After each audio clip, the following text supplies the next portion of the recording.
2023 നടന്ന ഒരു സംഭവം, അത് ആ യൂത്ത് കോൺഗ്രസ് പ്രവർത്തകൻ്റെയും അദ്ദേഹത്തിൻ്റെ ഒപ്പം നിന്ന സഹപ്രവർത്തകൻ ചൊവ്വന്നൂർ വർഗീസിൻ്റെയും ഒരു ശ്രമഫലമായിട്ട് മാത്രമാണ് CCTV ദൃശ്യങ്ങൾ പുറത്തു വന്നത്. അല്ലത് പൊതുജനം അറിയില്ല. അപ്പോൾ ഇത് മൂടി വെച്ചതാരാ? CCTV ദൃശ്യങ്ങൾ കൊടുക്കാതെ മൂടി വെച്ചതാരാ? ഈ ഗവൺമെൻറ് അല്ലേ? ഗവൺമെൻറ് എന്ന് വെച്ചാൽ പോലീസ് സിസ്റ്റമല്ലേ? പോലീസ് സംവിധാനം എന്ന് വെച്ചാൽ ഭരിക്കുന്നതാരാ? ആഭ്യന്തരമന്ത്രി. അപ്പോൾ ആഭ്യന്തര വകുപ്പാണ് ഈ ചിത്രങ്ങൾ ദൃശ്യങ്ങൾ പുറത്തു വിടാതിരുന്നത്. അപ്പോൾ ഒന്നാമത്തെ കുറ്റക്കാരാരാ? ഗവൺമെൻറ്. അതുകൊണ്ടാണ് ഗവൺമെൻറ്റിനെ പഴി പറയുന്നത്. രണ്ടാമത്തെ കാര്യം, ഇവിടെ അജിംസ് ചോദിച്ച ചോദ്യം എന്തുകൊണ്ടാണ് കാണാതെ പോയതെന്ന്. എന്തുകൊണ്ടാണ് കാണാതെ പോയതെന്ന് വെച്ചാൽ ഇത് ക്രൂരമായൊരു മർദ്ദനദശ. അതായത് ഈ ദുരഭിമാനം, പോലീസിൻ്റെ ദുരഭിമാനത്തിൽ നിന്നും ഉടലെടുത്ത ക്രൂരമായ പോലീസ് മർദ്ദനമാണിത്. ഒരു പോലീസിൻ്റെ ദുരഭിമാനം, അതിൽ നിന്നും ഉടലെടുത്ത ക്രൂരമായ പോലീസ് മർദ്ദനം, അതാണ് ഇതിൻ്റെ പ്രത്യേകത. ആ മർദ്ദനം പുറത്തേക്ക് വരാതിരിക്കണമെന്ന് ആഭ്യന്തര വകുപ്പ് ആഗ്രഹിച്ചു. വിവരാവകാശ നിയമപ്രകാരം തന്നെ കിട്ടാൻ എത്ര കഷ്ടപ്പെട്ടെന്നറിയോ ഈ ചൊവ്വന്നൂർ വർഗീസും ഈ നമ്മുടെ സുജിത്തും. അവിടെ സുജിത്ത്, നിതീഷ്, അതുപോലെ ഈ ചൊവ്വന്നൂർ വർഗീസ് തുടങ്ങി ഒരുപാട് പേരുടെ ശ്രമഫലമായിട്ടാണ് ഈ കൃത്യം പുറത്തേക്ക് വന്നത്.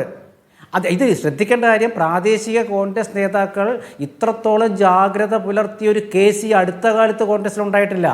പ്രാദേശിക കോൺഗ്രസ് നേതാക്കൾ ജാഗ്രത പുലർത്തുന്ന വെച്ചാൽ അതിൻ്റെ അർത്ഥം അവർക്കേ ജാഗ്രത പുലർത്താൻ പറ്റുള്ളൂ. കാരണം ഉന്നത നേതാക്കൾക്ക് ഒരുപാട് വിഷയങ്ങളുണ്ട്.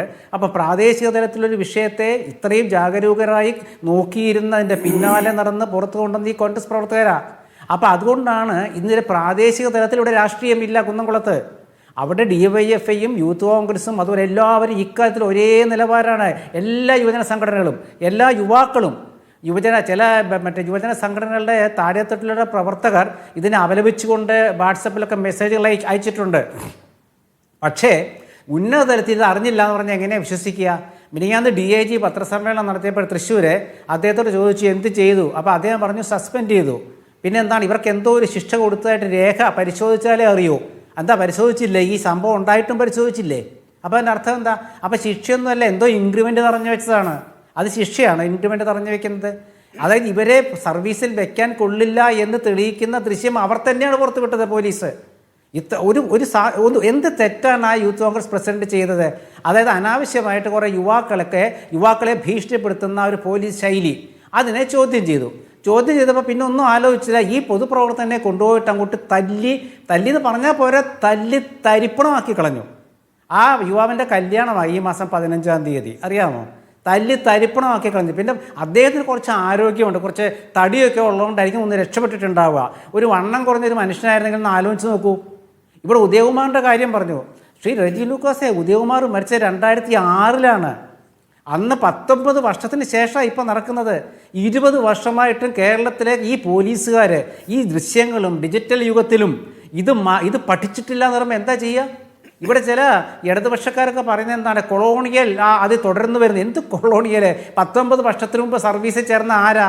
അന്നത്തെ യുവാക്കളല്ലേ? ആ യുവാക്കൾക്ക് പോലും ഈ 2025 ആയാലും തങ്ങളുടെ പോലീസ് എന്ന് വെച്ചാൽ ഇടിക്കുക, ആരെ ഇടുക്കുക എന്നുള്ളത്, അതും വാശിയോടെ ഇടിക്കുകയായിരുന്നു.